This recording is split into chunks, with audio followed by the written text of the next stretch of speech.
Back at it here with the Two Deep NFL podcast. Much to cover as we get to the conference championship round of the NFL season coming down the stretch run. Just 3 games left. That's it. That's all that's left in the NFL season, people. Enjoy it while you can. We'll talk about Josh Allen and whether or not he's overrated after another playoff loss. Is Sean McDermott really the problem there with the Buffalo Bills? We'll get into that. Why do the Cowboys players feel a need to have all their family members tweeting? What is it, anybody like Dak Prescott on that team? I can't figure out what's going on there. Are the Chiefs back to being the Chiefs? What's the key for Baltimore, Lamar Jackson or the defense? What's a bigger reason for their success? Reaction to Brock Purdy's up and down game against the Green Bay Packers. Who's better, Purdy or Jared Goff? Is one of the teams have an advantage there at the quarterback spot. We'll talk about our coaches, how we rank them for who's going to make the biggest impact on the sidelines this weekend. Are there any head coach? Are we ever going to be talking about head coaches getting hired in this league at some point? Predictions for the AFC and NFC championship game. It's all coming up right now here on the Two Deep NFL podcast. You're listening to the Two Deep Podcast, the most complete analysis of the National Football League, breaking down the NFL like no one else can. Two Deep is hosted by Jeff Chadiha, Eric Eager, and Soren Petro. Jeff Chadiha is a senior columnist and on-air personality for the NFL Network and NFL.com. Eric Eager is the vice president of research and development for Sumer Sports. Soren Petro was the afternoon drive host of the program on Sports Radio 810 WHB in Kansas City. Two Deep is proudly brought to you by Gann Asphalt and Concrete, Kansas City's nationally recognized full-service paving and pavement maintenance contractor, making parking lot problems disappear since 1994. Free consultations, no commissions, in-house crews, and every project comes with a written warranty. Find them online at GannAsphalt.com or call 816-484-3338. Gann Asphalt and Concrete, one contractor, all things parking lot. Now, here are the hosts of the Two Deep Football Podcast, Jeff Chadiha, Eric Eager, and Soren Petro. Thank you, Curtis. If you're catching us via the podcast, remember you can be a part of the conversation. We stream live, usually Tuesday nights, 9 p.m. is where you can be a part of the conversation. And we can see you in the chat room. Already got a number of people lining up and get to as many of their comments as we can throughout the broadcast tonight. Jeff, let's start with the Bills' disappointing end of the season. They looked like maybe they were becoming the team to beat after falling to 6-6. They'd been red hot. They can't get it done again. Josh Allen now 0-3 against Patrick Mahomes. Worse people to be 0-3 against than Patrick Mahomes. But is this a sign that maybe Josh Allen's a little bit overrated? It's that's a tricky question to answer because I'm a Josh Allen fan. I think he's as talented as Patrick is. I think he's one of the most talented quarterbacks this league has ever seen. But after this game, it's still hard for me. I feel like he dropped a couple notches in this conversation about who's the second best quarterback in the NFL. I mean, before the season started, probably him and Joe Burrow had an argument. Lamar was probably the fourth one, maybe even the fifth, depending on who you talk to. Jalen Hurts was in that conversation. But I feel like, Josh dropped just because I get that they've had injuries. I get that they've had poor defensive showings in the playoffs. But other quarterbacks have had to overcome other things as well. Like Joe Burrow had a horrible offensive line when he played the Chiefs a couple of years ago in the AFC Championship game. He was sacked, 50, 60 times that season. He found a way to get his team to the Super Bowl. Patrick Mahomes has had to play receivers in the AFC Championship game, and he found a way to get through that, to get through a high ankle sprain. I just think that as much as I like Josh, I think sometimes we spend a lot of time talking about the great stuff he does and not dinging him enough for not winning those big games. And he's had those opportunities. He had a huge opportunity this past game to make some plays down the stretch to get it done, and he didn't do it. And so, I think he's a little overrated right now. In my book, I would say he's a little overrated. Okay. Where do you stand, Eric? Is he overrated? I mean, I don't think so. Like, where do we – like, is he overrated relative to, like, Justin Herbert? No. Is he overrated relative to Joe Burrow? No. Like, Jake Browning came in and won games for that team. Like they were 500 with Burrow and they were above 500 with, or they were similar with Browning, right? And then like Lamar, like let's like let Lamar make a Super Bowl before we start to before we put him above Josh Allen for Josh Allen. You know what I mean? Like let's let Lamar do what Josh Allen can't do before we say, you know what I'm saying? Like, so I look at these elite quarterbacks. Like let's talk about elite quarterbacks. Patrick is better than him. Patrick's better than everybody. There's a country mile between Patrick and everybody else. How about this? How about where were you at when the season began and where are you at now? If Josh you were to Allen's rank the second top best 5 quarterback in the league. He still is to me. Still second best. I would take Josh Allen over every quarterback besides Patrick. I might do that as well because Joe Burrow is brittle, right? Like, which is, it's not to say he just gets hurt. I mean, part of it's because he's so damn tough. He stands in and takes some hits that maybe he shouldn't take. But Josh Allen, plays hurt. He's always there to answer the bell. And it's, Eric said it, Cam Newton was never hurt till he was, and then he was always hurt. And that may be how it goes with Josh Allen, taking the beatings he is. I do think the running game is part of what makes him successful throwing. I think that's true of Lamar Jackson. I think there's really two guys that can sit back there under duress and still beat you just slinging it when you know they're going to throw it every down. And that's Patrick Mahomes and that's Joe Burrow. But off durability, I might take Josh Allen. I think what Josh Allen's missing is, listen, and we can talk about Sean McDermott. Is he the problem? Because I think what he might be missing is Andy Reid, right? Not that he'd be as good as Patrick Mahomes, but he doesn't. The offensive coordinators changed 3-4 times on this guy. All they do is win, and they're still shuffling the offensive coordinator around. Like it's why I don't like defensive coaches for your head coach, because he's got to, Well, and it's not because he's Derek Carr and getting these guys fired. It's because he's getting these guys head coaching jobs for the most part, right? Or because their expectations are so high that when they don't win the one-score games, right? Like this team has the highest point differential in the NFL for like the last 4 or 5 years.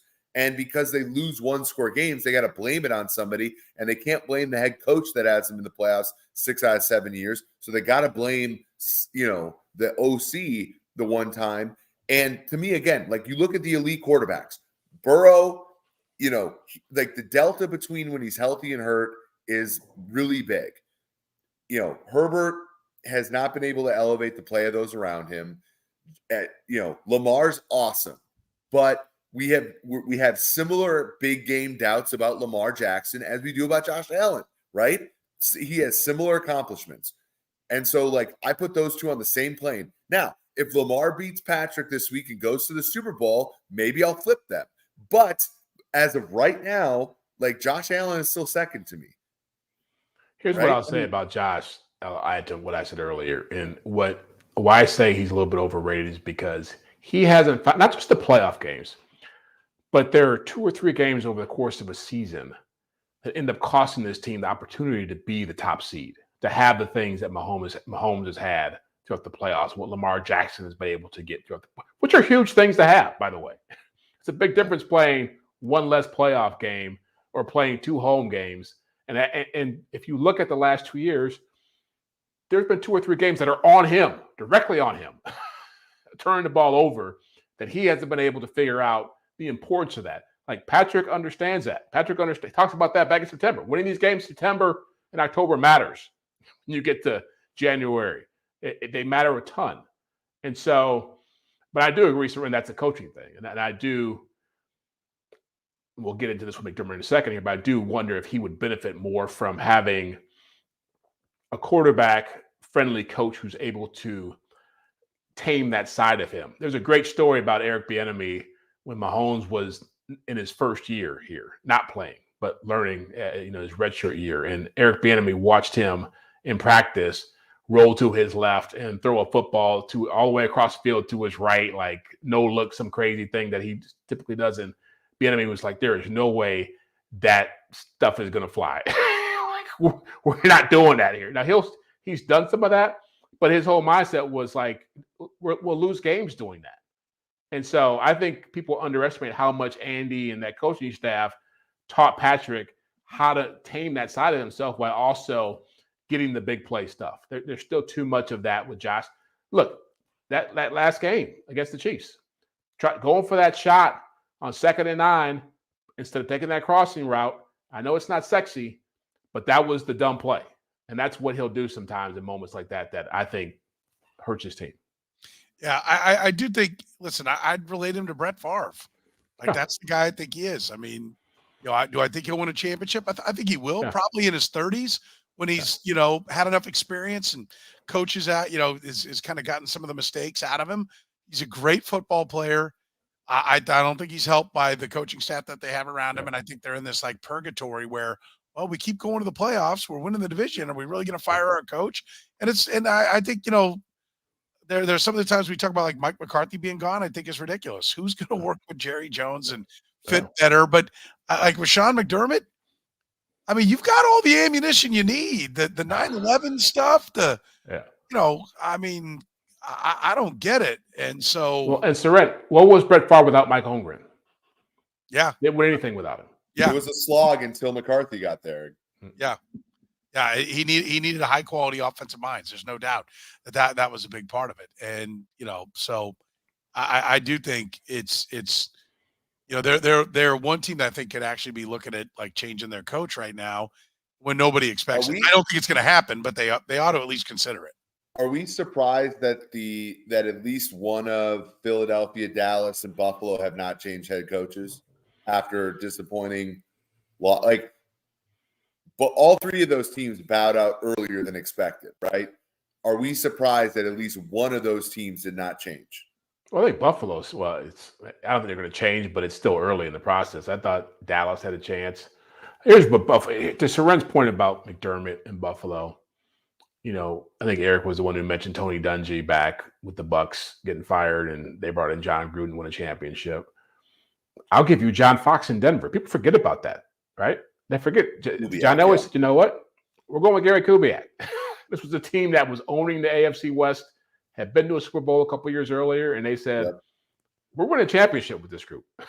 And we're going to get the coach in it who gets it done. I forgot about that. Yeah. And so they went and got an offensive coach and made Peyton Manning happy.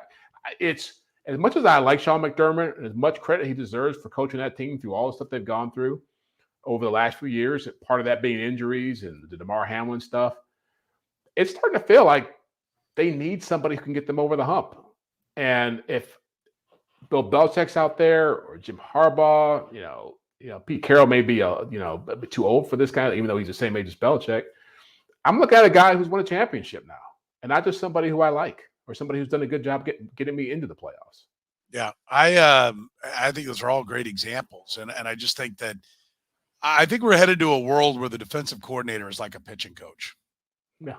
Right. Like, I mean, it's just the way the game is going. Offense is too successful. I mean, football is becoming more and more like basketball. You play great defense in the NBA. You ain't holding somebody to 76 anymore. Right. Like Pat Riley and the Knicks ain't running out that tunnel. Okay. Like you better be able to put points on the board in the NBA. Well, it's the same thing. You better be able to move the football and put points on the board in the NFL. Well, Soren, the defense doesn't play well in the playoffs, right? In Buffalo. Yeah, and his side of the ball is always the problem, and then they fire the offensive coordinator again. Like, yes, the battery is definitely in backwards with the Buffalo Bills. And something has to change. I mean, I see people say, Marty wishes he had McDermott. McDermott equals Schottenheimer. Yeah, I mean, there's a lot of truth in that. I don't know. I'd like to somehow find a way that Marty was better.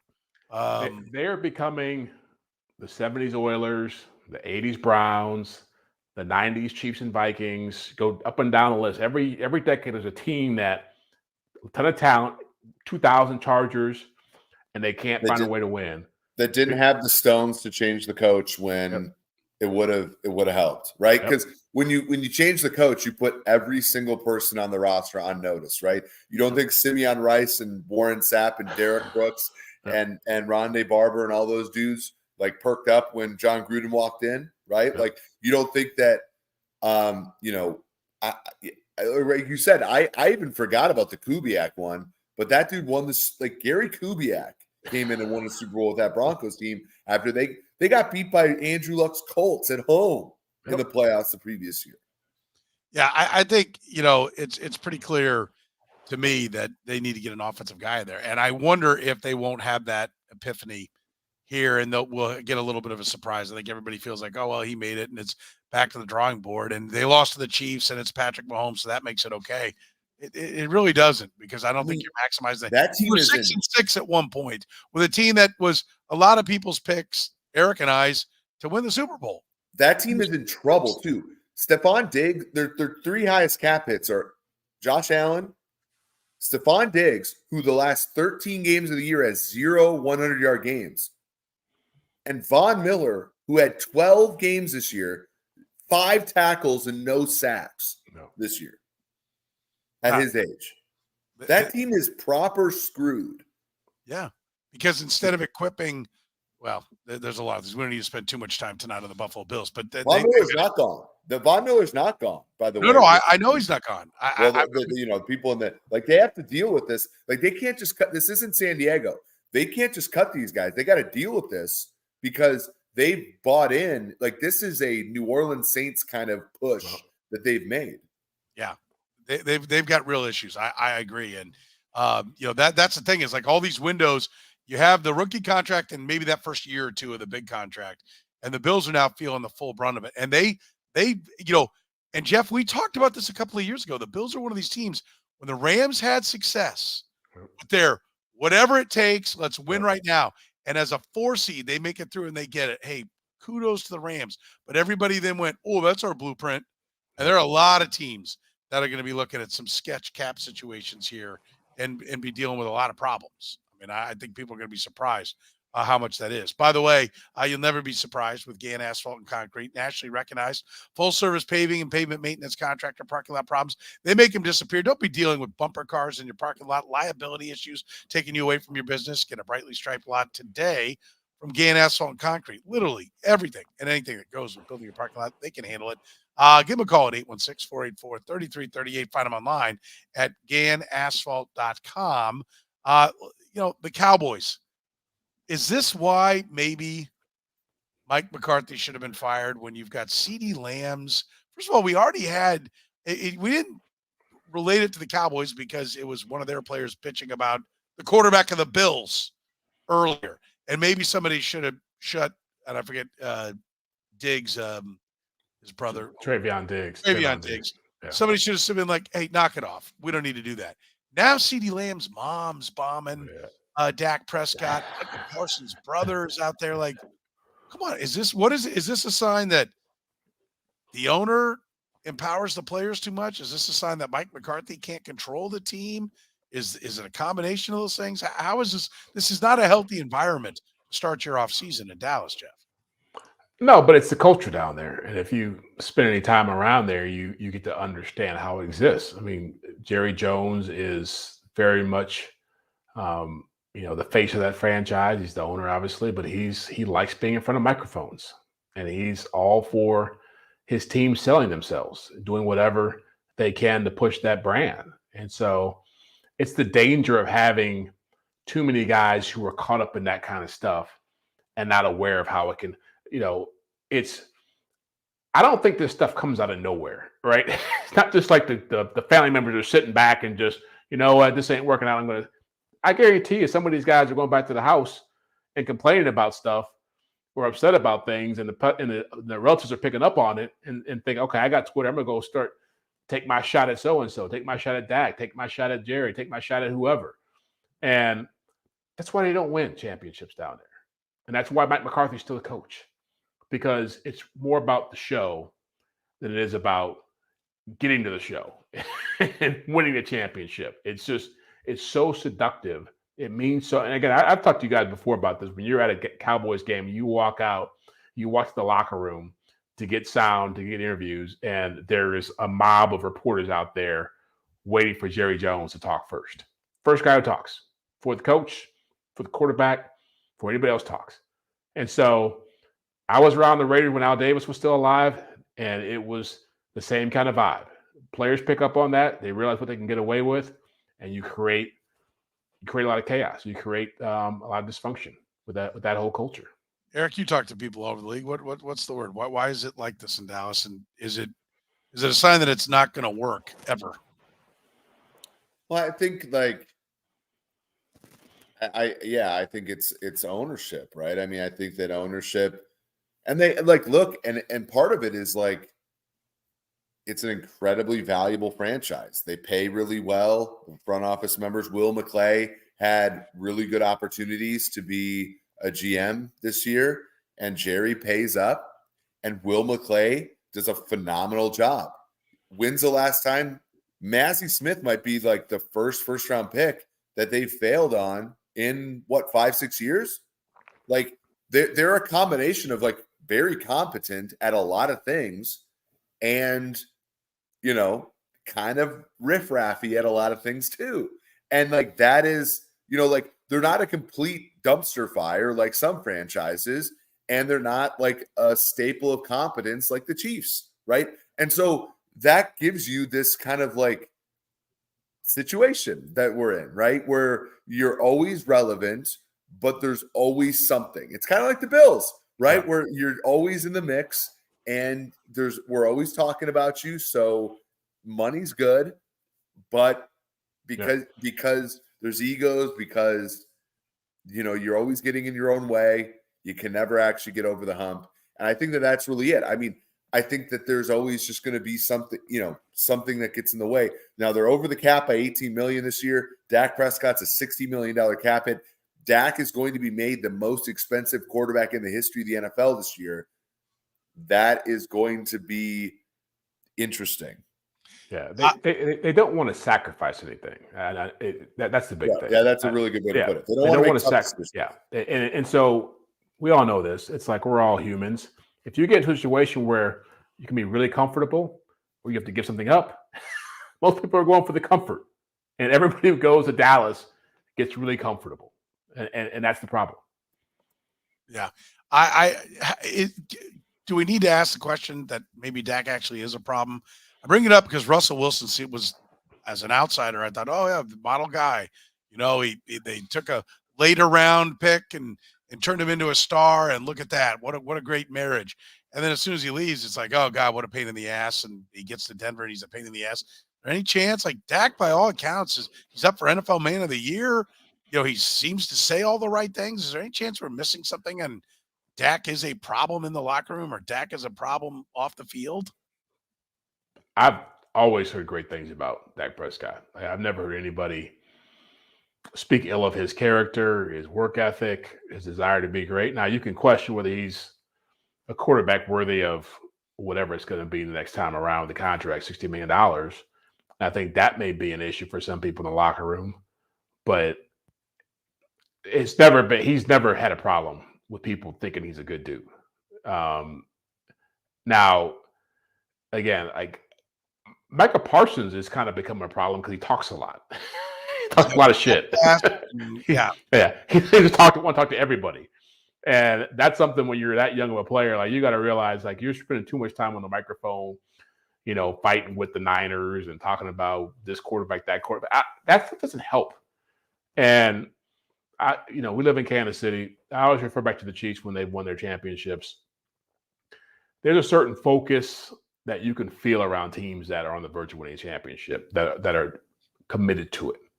I've never felt that focus around the Cowboys since Jerry Johnson left. And I was around them back in the day when they still had some of those guys like Irvin and Aikman. And you got around those dudes and they were like a street gang. And they were tough and they were physical and they would beat you up. They used to train with the Raiders back in the day in Austin, and there would be fights every 10 minutes because they thought they were the baddest guys on the block. When Troy Aikman entered the huddle, they shut the hell up. Yep. They don't have that anymore. You really start if you really looked at the leaders on that team, like I don't know how many guys you would say, okay, these are the guys I really think stand out as leaders. Like Dak's one of them for sure. Zach Martin's one of them. After that, good luck picking the guys who fall into that category. Even though Aikman sucked, when he entered the huddle, Soren, they at least respected him. I never said he sucked. I just said he's the worst player in the Hall of Fame. Big difference. Massive difference. No? Well, but like that, it's 120 touchdown season. Dude, I'm just joking, but he was a very good leader. I mean, I think it's a good point, and they really haven't had a quarterback though that has been the best player on the team since or has been the leader on the team since Aikman though. Yeah, like Drew Bledsoe wasn't wasn't the leader on the team. Tony Romo wasn't the leader on the team. The biggest personality is Jerry Jones. Yeah. Even when Bill Parcells was there, he overshadowed Bill Parcells. I don't think the coach can be buddy-buddy with the players. I think the owner can be buddy-buddy with the players. I think the owner's conduit has got to be the coach. And when he walks into the locker room, it can't be like, there's our buddy. It has to be like, oh, crap, here's the owner. Everybody's standing at attention. Like, this is a guy who pays the checks. There's got to be some distance there. And I think there is no fear about retribution in that franchise. Ever tell you my Doug Flutie, Bill Belichick story? No. Doug Flutie, when he was like 36, 37, end of his career playing for the Patriots, early 2000s. More like 38, 39. He was old. 30, 39. Buddy of mine, his wife was friends with Flutie from way back, from wherever, Boston College or whatever. And they were hanging out. And Flutie told some story about Belichick or whatever. And my buddy was like, work with me at Sports Illustrated. It was like, hey, can I use some of that? I wouldn't use your name or anything. He's like, no, can't have that. It's like, what are you talking about? He's like, I wouldn't use your name. He's like, can't even do that. And he was like, why? He's like, dude, Bill, if he found out, would kill me. He's like, what are you talking about? He's like, dude, man, like we had a meeting last week and he called some guy up on the stage who had said some innocuous stuff about playing a good game and to local reporters and felt good about it. And Bill like pulled the paper out, called the guy out on stage in front of everybody. He's like, I don't want that happening to me, man. This guy's like almost 40 years old, done with football, and still freaked out about Bill Belichick calling him out in a meeting. Like, that's the kind of intimidation you do not see in Dallas. No. And that's why Bill Belichick's not going to Dallas. It never was. Also, let's consider Jerry Jones is cheap. Like, he lets coaches coach into the last year of their deal. He did it with Garrett. He's doing it again now with McCarthy. Like, maybe he's just cheap. Let's consider that possibility as well. All right, AFC Championship game, Chiefs and Ravens. Are the Chiefs back? And should the Ravens be fearing the Kansas City Chiefs, Eric? What is this their worst nightmare? They're confident against anybody. They're the number one seed. I get all that. But is this the last team they wanted to see? I think they're certainly concerned about the Chiefs, as they should be, but they're favored and they should be. Like, they deserve this. They have the one seed. Lamar's played an MVP caliber season, and he's going to win the MVP. They have the best defense in football. They have one of the best pass defenses in the league over the last decade or so. This is going to be a great game, and they should very much expect to be in the Super Bowl. They'd be favored against anybody, though, right? Yeah. So is this the last team they wanted to see, though? Or do you think it doesn't matter? They're so good they don't care. No, I think this is the last team they want to see. Yeah, because the best player in the NFL is on the other side of the ledger. Yeah.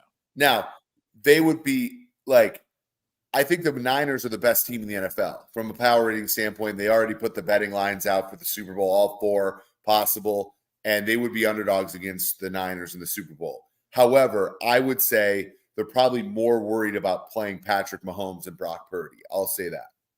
Okay. Jeff, is this the last team the Ravens wanted to see?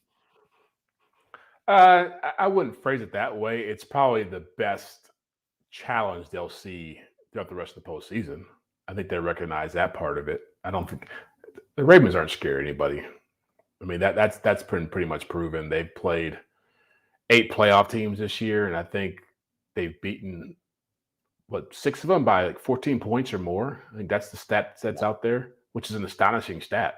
And by comparison, the Chiefs, until they beat Buffalo, had beaten 1 playoff team all season, and that was the Dolphins, but they beat twice. So, yeah, the Ravens, if you remember back when they played the 49ers, there was a lot of talk about them getting their butts kicked, and they were pretty feisty about that in that game and out to prove something. And I think that that same mentality exists today.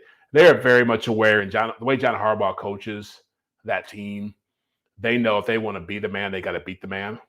And so I don't think they would have. This is a better matchup for the people watching the AFC Championship game than Buffalo would have been. But I think in a very kind of a sadistic way, or even a masochistic way, I think the Ravens want to see the best player. They want to prove this is the last guy out there they have to face to prove how great they are. I think they feel like they can prove that because they've beaten everybody else. Yeah. Remember how arrogant to a degree Eager and I were back in 2020 about how Chiefs win, they have Mahomes. Yeah. Right. Like, and all the way. And you picked the Bucs to win that Super Bowl, and Eric and I were all about the Chiefs. And we're like, 4 offensive linemen are down, but it doesn't matter. He's so good. He can do whatever. Like, if the Chiefs do win this, are we back to that, Eric? I mean, are we like, yeah, none of this other crap matters. It just, you have this guy, you win. Is that now? That was before this show. We did the show that year. We started the show in 21. We did? Okay. Yeah, but I remember those conversations. Yeah. Like we got this. Yeah. Now the difference is Brett Veach has been on an absolute heater since then because this defense is so much better than back then. So, but it starts to become about Patrick Mahomes becomes bigger than life if he wins this game. I think. Yeah. I mean, I think that is that. Like, if I'm like, okay, what's our narrative if the Chiefs win? It's like Patrick Mahomes. I think if he would win and win the Super Bowl, it's on the table. Is Mahomes already better than Brady? Because in 2020, the Bills were coming into Arrowhead. Yeah. Not as he He's got a ways to go. Not as he more accomplished. I think it would be on the table. I'm not saying it would be defined, but you can make that case. He would have won as a dog against Josh Allen, as a dog against Lamar Jackson, and as a dog against probably the 49ers, like based upon the spread. And I think that's still 3 short of where Brady's at, right? Or 4 short, right? He's already got 7. It would equal the back-to-back, though. It would put him 4 short, yes, but it would be on the table. This would be a greater accomplishment going into a playoffs than Tom Brady ever had. No, Tom Brady getting the Super Bowl out of the 5 seed for the Bucs and beating Mahomes is his best accomplishment. Yeah, because he went to Lambeau Field and beat Rodgers, MVP Rodgers. He went to New Orleans and beat Breeze. That, and then beat Mahomes. That's fair. Yeah. And beat a team that was trying to repeat, right? In the Seahawks. Yeah, but the narrative. Do you think it'll be that like, okay, we won't meet? I think it'll be on the table to talk about that he is, because I think there's things he does with his legs that he's done with lesser offensive lines where you can make the case. I'm not saying it would be definitive. Everybody would agree. I would say that the year he's had this year, he's not catching Brady statistically. Like if he has a couple more years like this, he's not catching him. So he's going to have to be at around 4,800 yards. I think he's unlikely to catch him for the quantity of yards and touchdowns.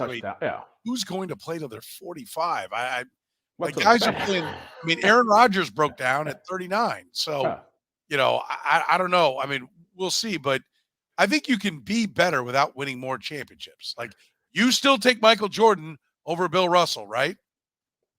Yeah, but it's a little different story, right? Huh? And Michael Jordan is like the highest scoring average in the history of the NBA. It's actually no different. Yeah.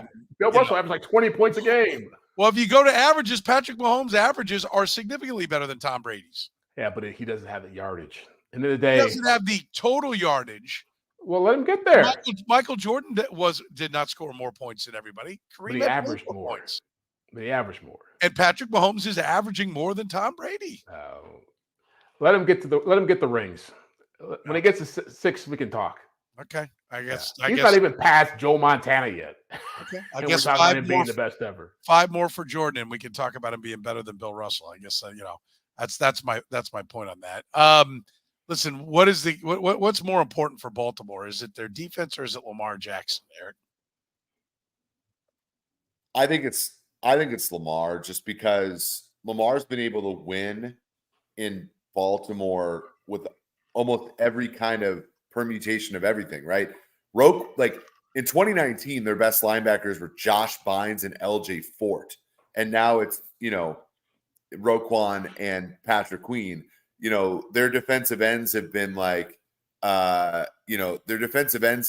Justin Houston, and now it's, Adafe Owe and Jadeveon Clowney. They've had Marcus Peters and Marlon Humphrey. But he's like 50 games over 500 and his 40 games over 500 in his career. And I know QB wins are not a stat, but like at some point they're a stat, right? When you win consistently that way, we talk about Patrick, we talk about Josh Allen, we talk about Herbert that way. Like Lamar Jackson just does things that scare defenses. And when he's not in there, they don't win. And so, it's Lamar Jackson is the fulcrum there. Now, their defense is the reason they've gone from very good to Super Bowl co-favorite, but he's the reason they're always in the mix. What do you think? Defense? Yeah. I mean, I would agree with that. I mean, I want to go defense just because they haven't been at this level in a long time. And I love what Mike McDonald has done for them, their defensive coordinator. But Lamar is a unicorn. And they found a way to take his game to a level that allows him to be even more dangerous. And, I know, again, a lot of people who watch our show, listen to our show, are still waiting for the old Lamar to show up, who can't throw in key situations or can get diminished by certain schemes. And that guy doesn't exist anymore. And so I give him credit for the way he's evolved. You go back to 2018, he was just the guy who ran around, did a lot of option stuff. And to where he is today, it speaks to their coaching and their vision for him. It's still crazy to think he could have been on any team in the league outside of probably Kansas City this past summer. Anybody could have had him for 2 first-round picks. And so I think we all talk about Mahomes and the chip on his shoulder and wanting to prove people. I think Lamar Jackson's got a huge chip on his own shoulder after all the way all this stuff went down, and the way people were talking about him and the way people didn't want him. And so to be on the cusp of this kind of stuff he can completely. 2 MVPs makes you a Hall of Famer anyway, but 2 MVPs in a Super Bowl, that puts you in very, very exclusive company and puts you 1 championship behind the best quarterback you're talking about possibly ever. And so, like, you can start having debates about, man, this guy might be one of the top 5 or 6 guys ever played a game if he does this. Yeah, I think you make a great point. Think if the Jets had gone for Lamar Jackson instead of Aaron Rodgers. The Falcons. What would the Falcons be? Yeah. Bijan Robinson, and I guess they would have had a trade. Drake They would have had London, Bijan Kyle Robinson. Pitts, Yeah. all of Thomas Dimitroff's offensive linemen. Yeah. Yeah. I mean, it Instead, they got Calais Campbell and Jesse Bates. We're happy for you. In that division. Yeah, no. Listen, I think the answer it's Lamar, because you have to have the quarterback, and they've got him, right? Is he number 1? No, but he's not. He's not very far down the list, and he's playing at a high level. And I agree with you, Jeff. His evolution as a passer has been tremendous, because he really, there were times it's like, well, he's just staying in the pocket to try to show people he can stay in the pocket. No, he's evolved as a passer, and they evolved. And I give the Ravens credit. They changed out the offensive coordinator. I mean, they had a guy who was setting a lot of records and doing a lot of cool things with Lamar. And they said, nope, we got to do it differently. And Eric, you talked about all the designed runs, all the called runs.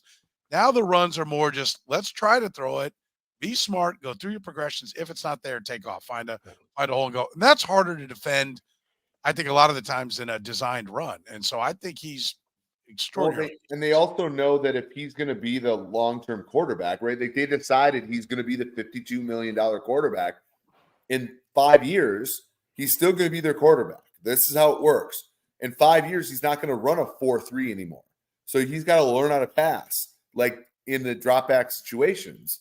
And so they're developing him more. And like, that doesn't mean he sucks. It just means it's the reality of the situation. And he's talented enough that they can do this. And good on him. He's gotten better. And they've actually surrounded him with players. Zay Flowers is a player. Odell, they paid $18 million to Odell, right? They actually gave that, and that's honestly, that's the worst move they made in the offseason. I mean, but they like The Chiefs paid Sammy Watkins $18 million. Yeah, and he's their Sammy Watkins. Yep. Yeah, that's what he brings to the table. I think they're like, I've made this comparison about the Chiefs with the Warriors. I think they're like the Warriors when the Steph Curry started to evolve as a player. Let's be more of a 3-point shooting team. Let this guy be the center of it, and that's kind of what they become offensively, which is a lot more receivers who fit what he can do and can work with him right after the catch guys. Aguilar's like a really good role player for them, Yep. and Bateman's coming around okay. Like a lot of low self-esteem wide receivers that don't need like 10 targets a game. Well, and I think, and I'll give Odell Beckham Jr. that because he's becoming a low self-esteem guy. Yeah, I mean, he's not a cancer. He's a good teammate right now. And I'll throw in Likely. I think they did a great job in development. He's a stud. He's the second. He was the second tight end. They drafted Charlie Kohler out of Iowa State before they drafted Likely. That is a team that throws numbers at positions. Which is the same thing they did with Mark Andrews. Yeah. Right? Like they drafted Hayden Hurst. Hayden Hurst was drafted ahead of him in the same year. Ahead of Lamar, too, by the way. Hayden Hurst was drafted before Lamar Jackson. And they had somebody else there, too, they got rid of, right? It was like they had 3 tight ends that year. I forget who the third guy was. Boyle, maybe? Yeah, Boyle, yeah. Yeah. No, they're committed to the position. There's they throw numbers at the positions. They're not a dumb team. Where do we sit on Brock Purdy? Quite the up and down game against the Green Bay Packers, Jeff. Like, what's the view of Brock Purdy now? Look, I give him credit. I know it was a lousy game before that last drive. He was erratic. He was playing in the rain. I think that deserves to be mentioned. He was playing without his best receiver. That deserves to be mentioned as well. But when you nut up and do what he did in that final drive and you have to make a play and you're talking about the NFC Championship game opportunity on the line and he's going 6 for 7 and he's super sharp and he drives them down against a Packers team that was feeling pretty good, playing better defense, I give him all the credit in the world. You know, he checked a huge box in his career that a lot of people thought he wouldn't check for a while, if ever. And Kyle Shanahan did too, for that matter. He was 0-30 and 0-30 in games where he would trail by 7 points or more in the fourth quarter. 5 points or more. 5 points or more. Yeah. And so, yeah, I think he was tremendous when it counted. Now, do I think that do I like the Lions better in this game because of the way he played? Yeah, ironically. But I think, look, I'm a Brock Purdy believer. I know he's got a lot of people who don't like him or think he's overrated. I think he showed one more reason why that team believes in him and why he's got a brighter future than people realize. Yeah, I agree. Free consultations, no commissions, and in-house crews. Gann Asphalt and Concrete. Every project comes with a written warranty. Make your parking lot safer. Focus on your business. Find out more right now online at GannAsphalt.com. Purdy, Eager, are you a believer in Purdy? I got to thinking, what Kyle Shanahan and the 49ers plan might be. Remember when Mike Shanahan would just turn over a running back every year? I was like, oh, how did they get rid of Clinton Portis back when running backs were still the engine? It's like Landis Gary, what? Mike Anderson, Reuben Jones. Yeah, and they did all that. I wondered if they haven't said, look, analytically, Eric, we talk about how the rookie contract is the key. Like, if Brock Purdy doesn't necessarily have to be great. Like, maybe their plan is to just go through rookie contract after rookie contract after rookie contract so that they can back down around it. Soren, haven't we seen the folly in that logic this year with the Niners, who are a great team, don't get me wrong. And I actually just saw the stat. They've been in 35% of all the NFC Championship games in the NFL history, which is insane. And since 2015, they've either lost 10 or more games or been in the conference championship. But like, no team in the NFL is more sensitive to non-quarterback injuries than this team, right? When Debo and Trent Williams went out, they lost 3 games in a row. And not to good teams, right? Like, not to great teams. The Vikings, the Browns, and the Bengals were okay at the time. And then Saturday, Debo goes out. One player, and the offense is not functional. Right. And there was the comment in the comment section here by it's not functional. They did win the game.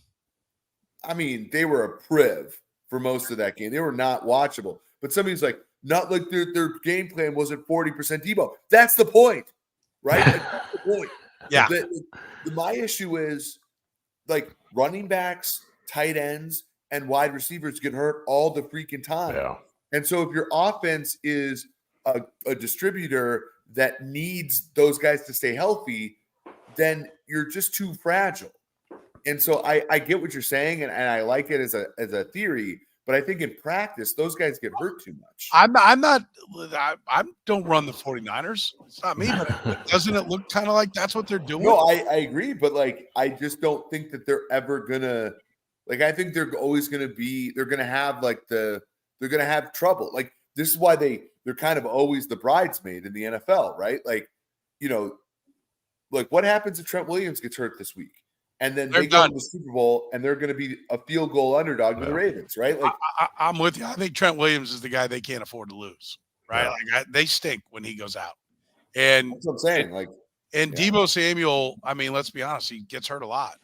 He's a very physical player, but he gets hurt a lot. McCaffrey's been dinged up a bunch of times this year.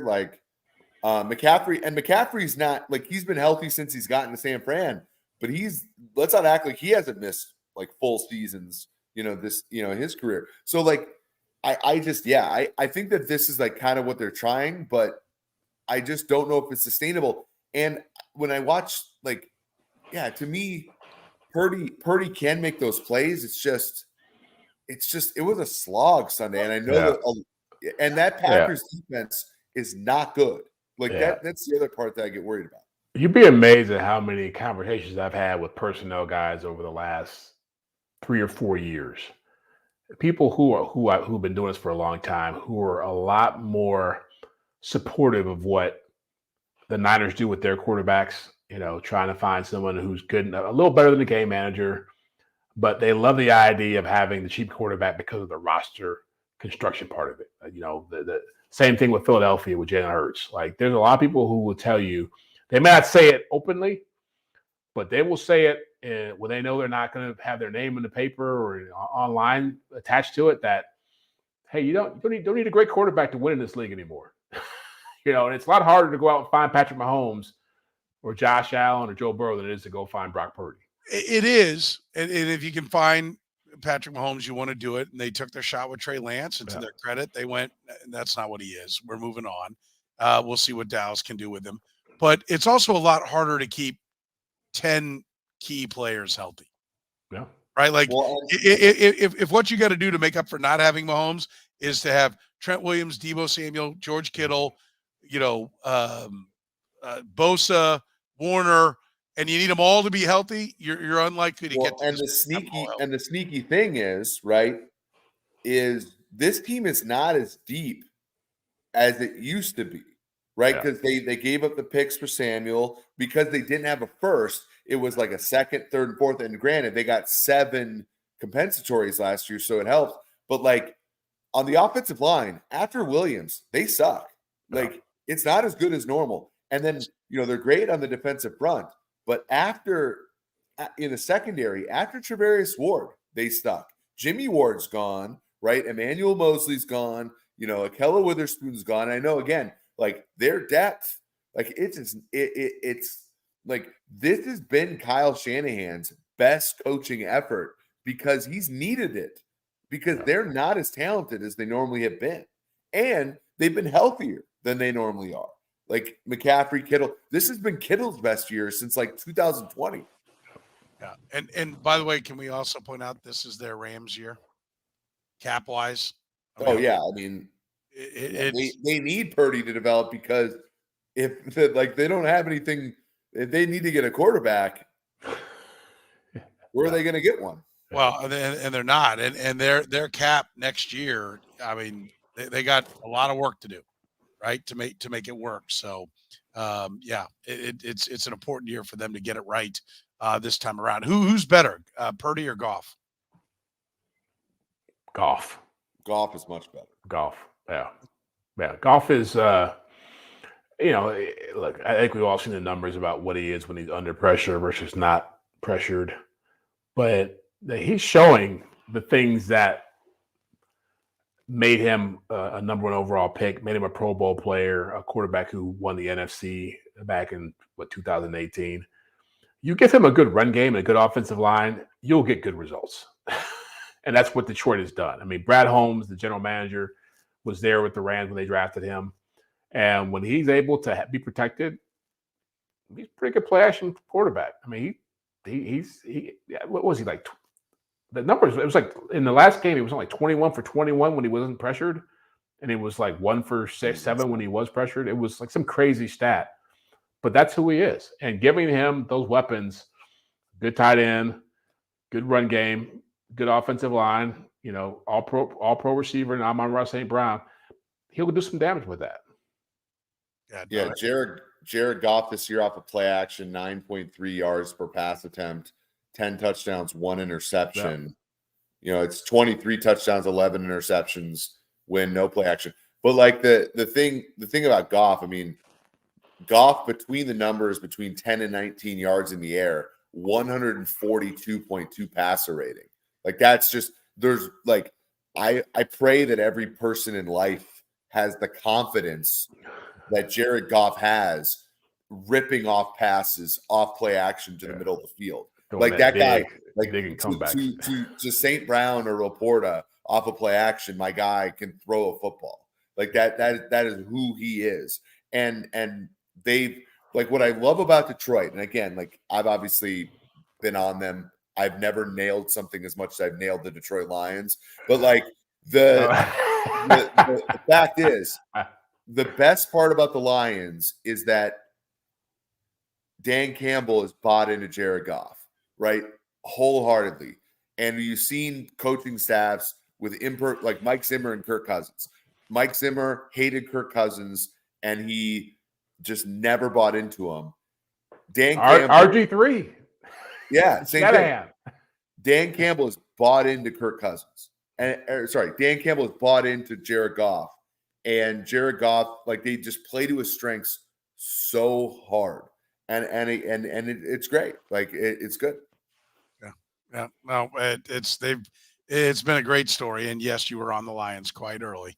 And chirping about them for sure. All right, let's talk about the head coaches that are left. 4 head coaches are left: John Harbaugh, Andy Reid, Kyle Shanahan, Dan Campbell. How would you rank them for what kind of impact they bring on the sideline? Eric, I'm interested in your analytical approach to this. What coaches, rank the 4 coaches as far as who makes the biggest impact in these games? Yeah, I mean, from an in-game decision-making perspective, Dan Campbell's the best one. Like he's added about a win above the average coach. So, that when I take that in consideration, it's 4th down decisions, it's 2-point conversion decisions, it's holding on to your timeouts in both halves, which we saw the Rams, screw up against the Lions 2 weeks ago. It's not taking delay games. And now this year I added, it's not doing kickoff returns. It's kicking the ball through the end zone and fair catching / kneeling kickoffs, right? By the way, if you bring it out, you get points for a good return. Yes, in my system you do. Okay. And this is where the Shanahan's last. He's about 1.5 win probability points less than the average coach, because they kicked it short to Green Bay, and Green Bay ran an 80-yard return on them last week, and that hurt them a little bit.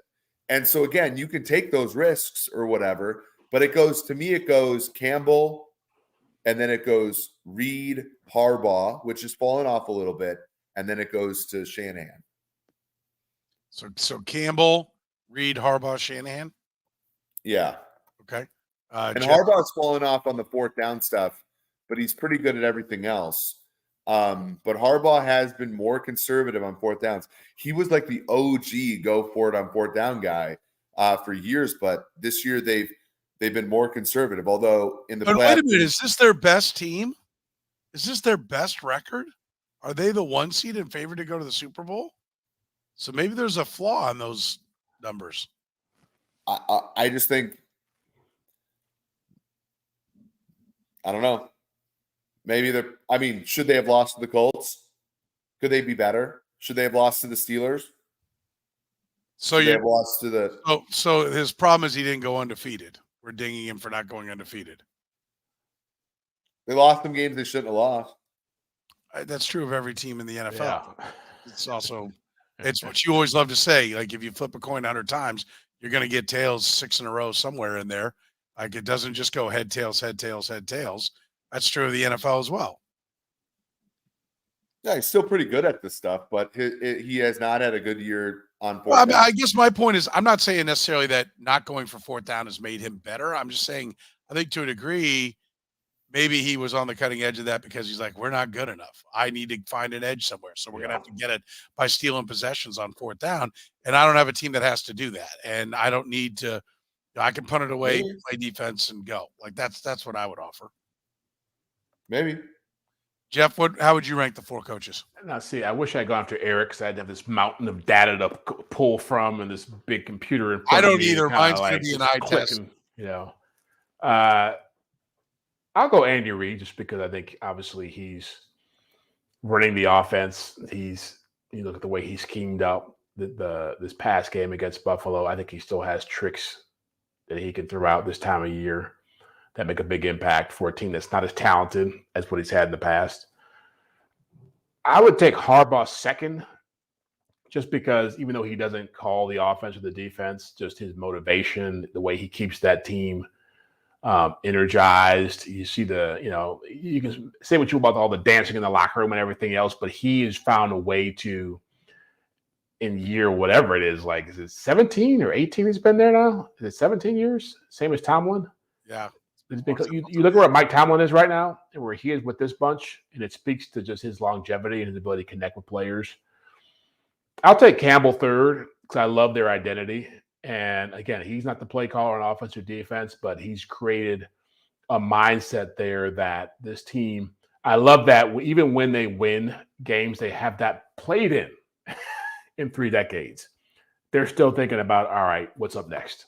It's not about let's celebrate the Lions and we're back and all this stuff. Great. They're always looking for the next challenge. And I'll take Shanahan fourth just because I think that, some of the stuff, the numbers we talked about before, not being able to, come back in a lot of games before this past weekend and just,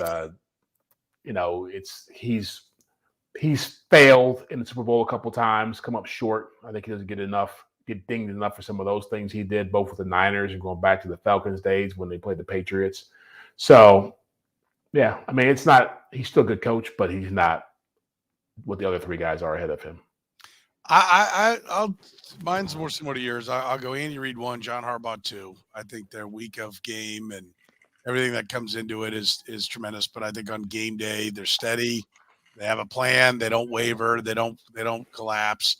I'd probably go Kyle Shanahan. I think as a play caller, he's fantastic as a play caller. And his feel for the game is generally, as far as what plays to call, I'm not saying, I think Eric's got the math to back up like what it is on the in-game decisioning. But I think the play caller part, I think Dan Campbell has certainly proven me wrong from what my first impression was when he was hired. And I think he is a very good coach. But I don't know how much he actually affects on game day. I think his brilliance is building the overall program and mindset of things. I think Kyle Shanahan's pretty damn good at dialing up the plays. I think he's great as a run game coordinator. I think that's an underrated part of the game. And so I do like what he does there. All right. Predictions, AFC and NFC championship game. We did this on our Red Golden Bowl show. Eric, I know you're a notorious fence sitter. So do you want to flip on the AFC or are you going to stay? I sat fence once and I didn't even sit fence. I changed. You flip-flopped. Yeah. I flopped. I jumped over the fence. That's right.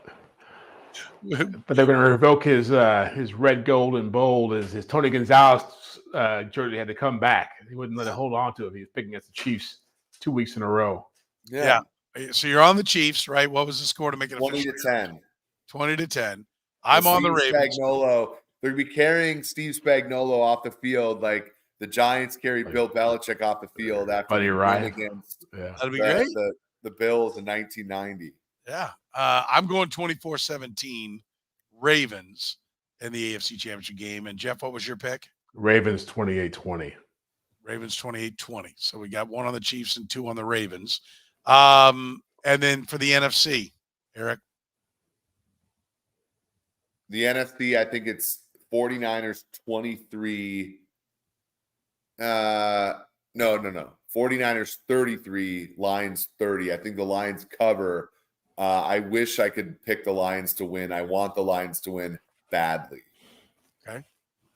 Jeff? I'll take the Lions. I got to go back to Michigan at some point. I get to make this pick every 30 years. So I'll take the Lions. Who would have thought my Bills-Lions Super Bowl pick would be screwed up by the Bills? Yeah. I'll take Lions 27-23 in the upset. The Lions are getting the tease down number. They're not pushing it to 7, and that makes the Lions kind of attractive to me. It makes me think that the Lions are going to cover this thing. They're going to take it to the wire. I don't know. Like, Lions, can they still be up? And the 49ers just always seem to blow it at some point. Like, this is a tough one to figure out here. But I'll go with the Niners. I think they survived their scare, and now they come back. I'll take Niners 30-20. I think they get it done and cover against the Lions. Give me the 49ers 30-20, and we get a Niners-Ravens rematch in the Super Bowl. John Harbaugh gets a chance to beat the same foe to get his second championship. That's what I think is coming. That's what we think. That'll do it for us here on the 2D podcast. We'll be back next week to recap the championship games and look ahead to the Super Bowl. Remember, we're always brought to you by Gann Asphalt and Concrete, nationally recognized paving and pavement maintenance contractor. Parking lot problems, they're no problem. They've been making them disappear since 1994, coming with a written warranty on every project. Find them online right now at GannAsphalt.com. Tell them you heard about them on the 2D podcast. For Jeff Chadiha from the NFL Network, Eric Eager from Super Sports, Soren Petro. That's my name from Sports Radio 810 WHP, saying thank you very much for joining us here on the 2 Deep NFL podcast.